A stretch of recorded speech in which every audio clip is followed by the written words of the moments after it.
Assalamualaikum warahmatullahi wabarakatuh.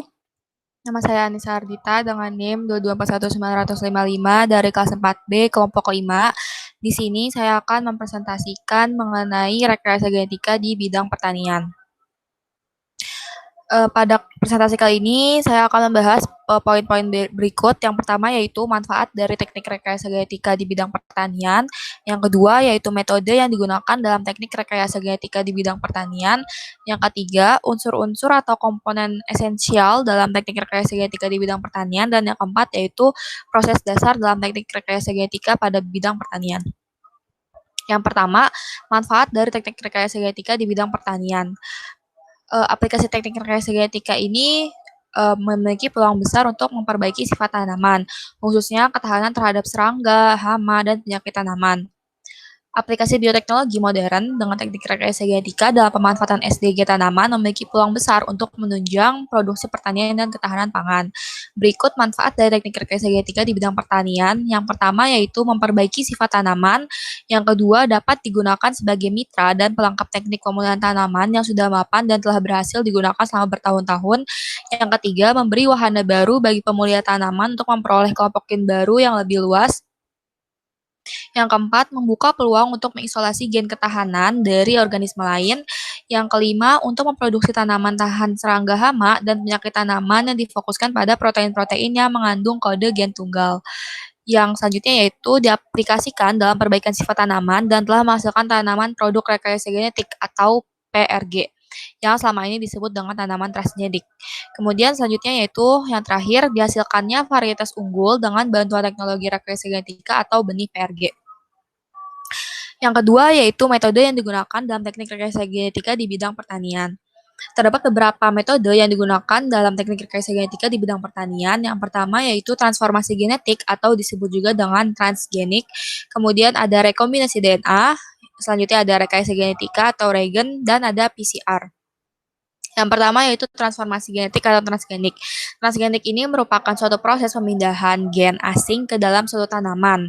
Nantinya gen yang dimasukkan ke dalam suatu tanaman tersebut akan menampilkan sifat yang pada tanaman yang ditransformasikan tersebut. Misalnya, gen yang ditransformasikan dalam suatu tanaman adalah gen yang gen tahan terhadap kekeringan. Maka ketika gen tersebut ditransformasikan ke dalam suatu tanaman, maka tanaman tersebut akan memunculkan sifat tahan kering. Kemudian yang selanjutnya itu ada rekayasa genetika atau regen. Regen merupakan teknik memanipulasi komponen genetik, yakni DNA genom atau gen yang dapat dilakukan dalam satu sel atau makhluk hidup. Bahkan dapat dilakukan dari satu makhluk hidup ke makhluk hidup yang berbeda jenisnya. Makhluk hidup yang materi genetiknya telah dimanipulasi secara artifisial di laboratorium dinamakan dengan makhluk hidup transgenik atau rekayasa genetika induk makhluk hidup. Atau dalam bahasa Inggris disebut dengan genetically modified organism atau GMO, yang sifatnya itu lebih unggul dibandingkan dengan makhluk hidup asalnya. Selanjutnya ini ada rekombinasi DNA. Rekombinasi DNA merupakan teknologi DNA rekombinan yang mengkombinasikan gen-gen dalam tabung reaksi. Rekombinasi DNA ini terdapat dalam rekombinasi DNA ini terdapat beberapa teknik. Yang pertama itu teknik mengisolasi DNA, yang kedua teknik memotong DNA, yang ketiga teknik menggabung DNA, dan yang terakhir itu teknik memasukkan DNA ke dalam sel hidup. Selanjutnya itu ada PCR atau polymerase chain reaction yang merupakan teknik amplifikasi potongan DNA secara in vitro pada daerah spesifik yang dibatasi oleh dua buah primer oligonukleotida. Primer yang digunakan ini berfungsi sebagai pembatas daerah yang diperbanyak. Kemudian proses tersebut ini mirip dengan proses replikasi DNA yang dilakukan secara in vivo yang sifatnya semi konservatif. PCR memungkinkan adanya perbanyakan DNA antara dua primer hanya dalam tabung reaksi tanpa perlu dimasukkan ke dalam sel. Yang ketiga yaitu unsur-unsur esensial dalam teknik rekayasa genetika di bidang pertanian. Berikut merupakan unsur esensial yang digunakan dalam teknik rekayasa genetika di bidang pertanian. Yang pertama itu ada enzim restriksi, yang kedua itu ada vektor, yang ketiga ada enzim ligase, yang keempat ada gen target, dan yang kelima ada sel inang. Selanjutnya ini saya akan membahas lebih dalam mengenai fungsi masing-masing dari unsur esensial tersebut. Yang pertama ini ada enzim restriksi. Enzim restriksi ini berfungsi untuk pemotongan DNA di beberapa tempat atau lokasi spesifik dengan jumlah yang terbatas dan dapat direproduksi. Enzim restriksi memiliki kemampuan untuk memecah ikatan fosfodiester asam nukleat yang umumnya itu berupa tangga. Fragmen enzim restriksi berupa DNA untai ganda dengan sedikitnya ujung untai tunggal. Enzim restriksi ini secara tradisional dibagi menjadi 3 tipe berdasarkan komposisi subunit, posisi pemotongan, spesifitas sekuens, dan kofaktor yang diperlukan. Enzim restriksi tipe pertama bersifat kompleks dan multi subunit. Enzim restriksi ini memotong DNA secara acak dan jauh dari situs sekuens pengenalannya. Kemudian yang tipe kedua itu memotong DNA dekat dengan situs pengenalannya dan menghasilkan fragmen yang sesuai sehingga umum digunakan untuk analisis DNA dan cloning gen. Yang tipe ketiga yaitu enzim restriksi yang memotong di luar situs pengenalan dan membutuhkan 2 sekuen dengan orientasi berlawanan pada DNA yang sama. Berikut ini merupakan enzim restriksi dan situs pengenalannya. Ada nama enzim misalnya ALU1, itu sumber bakterinya adalah Artobacter luteus, situs pengenalannya adalah AGCT, dan seterusnya. Kemudian unsur esensial berikutnya adalah vektor. Vektor merupakan seutas molekul DNA tunggal yang merupakan tempat dilekatkannya materi genetik yang kita inginkan sebelum diinjeksikan ataupun ditransformasikan ke dalam bakteri tertentu. Contoh dari vektor ini adalah plasmid, di mana plasmid merupakan unsur genetik di luar kromosom yang mengadakan replikasi secara otonom dalam sel bakteri. Plasmid ini memiliki DNA yang berbentuk lingkaran yang berfungsi sebagai pendukung replikasi, pengklonan DNA, serta pembawa resisten antibiotik. Plasmid ada 3, yaitu ada plasmid F, plasmid faktor R, dan plasmid TI. Ketiganya ini memiliki fungsi yang berbeda-beda. Kalau plasmid F itu berfungsi dalam proses konjugasi dan dikenal pada berbagai bakteri.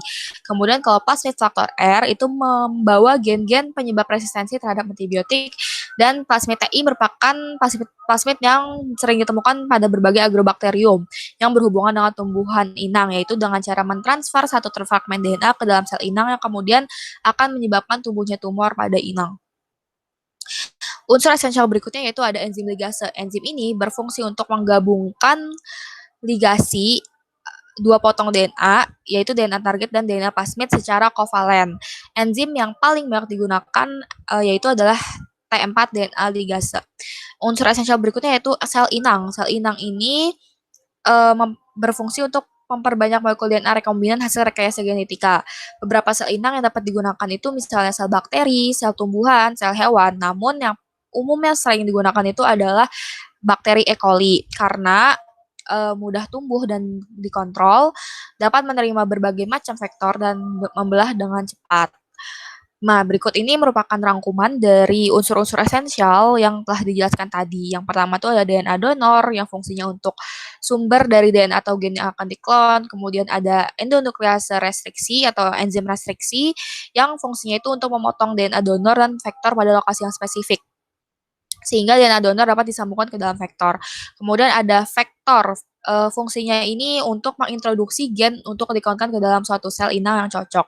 Kemudian ada DNA ligase atau enzim ligase yang berfungsi untuk menggabungkan ujung sambungan atau splice dari vektor dan DNA donor kemudian membentuk suatu vektor rekombinan. Yang terakhir yaitu ada sel inang atau host cell yang merupakan tempat diintroduksikan vektor rekombinan ke dalam suatu sel inang. Berikutnya yaitu proses-proses dasar dalam teknik rekayasa genetika di bidang pertanian. Terdapat 6 tahapan dalam proses dasar teknik rekayasa genetika pada bidang pertanian. Yang pertama itu adalah isolasi dan agen yang akan digabungkan. Nah, tahapan isolasi DNA untuk mengeluarkan DNA dari selnya. Pada isolasi DNA, molekul DNA ini memiliki beberapa tahapan. Tahapan yang pertama itu ada pemotongan organ tanaman, berikutnya pengerusakan dinding dan membran sel. Setelah dirusak dinding dan membran selnya, selanjutnya yaitu inaktif dengan enzim DNase. Yang keempat itu ada purifikasi DNA dan yang kelima yaitu sequencing DNA. Kemudian tahapan yang kedua yaitu pemotongan DNA dengan menggunakan enzim endonuklease restriksi. Nah, DNA yang sudah di sequencing dan diduga memiliki gen sifat tertentu tadi dipotong menggunakan enzim restriksi sehingga diperoleh fragmen DNA yang akan disisipkan pada sel DNA vektor. Kemudian yang ketiga itu adalah penyambungan molekul DNA dengan menggunakan enzim DNA ligase ke dalam suatu DNA vektor.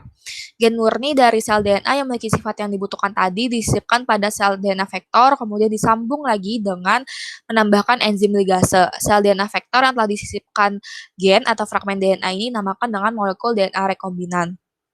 Tahapan keempat yaitu transformasi sel inang dengan rekombinan hasil ligase. Plasmid rekombinan yang ditransformasikan ke dalam sel E. coli ini dimaksudkan untuk pembentukan klon, yaitu sel-sel yang mengandung molekul DNA rekombinan yang dapat dipropagasi dan disimpan untuk memproduksi molekul DNA rekombinan dalam jumlah besar, sehingga dapat digunakan untuk meneliti karakter fisiologis tertentu dan mengkonservasi molekul DNA rekombinan dalam keadaan stabil. Kemudian ada yang tahapan yang kelima yaitu analisis dan konfirmasi keberadaan DNA rekombinan dalam sel inang. Tahapan analisis dan konfirmasi ini terdiri dari 3 tahapan. Tahapan yang pertama yang dilakukan yaitu adalah melakukan seleksi klon DNA. Di mana kegiatan ini bertujuan untuk mendapatkan DNA rekombinan yang benar-benar mengandung fragmen DNA sisipan yang diinginkan. Kegiatan ini dapat dilakukan dengan identifikasi seperti melalui penanda biotik, kemudian pewarnaan koloni berdasarkan penanda vektor, kemudian juga dapat menggunakan amplifikasi gen target menggunakan prosedur PCR. Tahapan kedua dari analisis dan konfirmasi keberadaan DNA dalam rekombinan dalam sel inang itu adalah transformasi gen. Molekul DNA yang telah diseleksi dan telah diidentifikasi positif mengandung gen sifat tertentu kemudian disisipkan yang kita sisipkan ditransformasi ke sel tanaman yang dikembangkan secara kultur jaringan. Tahapan yang terakhir pada analisis dan konfirmasi ini yaitu menilai keberhasilan transformasi gen ke tanaman dengan cara mengujinya itu menggunakan uji das ELISA ataupun PCR. Jika telah positif gen tersebut terekspresi pada tanaman, maka transformasi ini dapat dikatakan berhasil. Namun, jika hasilnya negatif, maka dikatakan transformasi tadi itu gagal, sehingga harus lakukan kembali tahapan transformasi ulang. Tahapan terakhir dari proses dasar rekayasa genetika di bidang pertanian yaitu karakterisasi fungsional gen yang diklon. Caranya dengan merancang sistem ekspresi yang sesuai untuk gen sifat tertentu tersebut pada sel inang dengan memperhatikan stabilitas gen tersebut dalam sel inang. Selanjutnya yaitu menganalisis dampak terhadap morfologis dan fisiologis tanaman serta menguji coba tanaman tersebut baik dalam lingkungan terkontrol maupun lingkungan alami. Sekian presentasi dari saya, kurang lebih mohon maaf. Wassalamualaikum warahmatullahi wabarakatuh.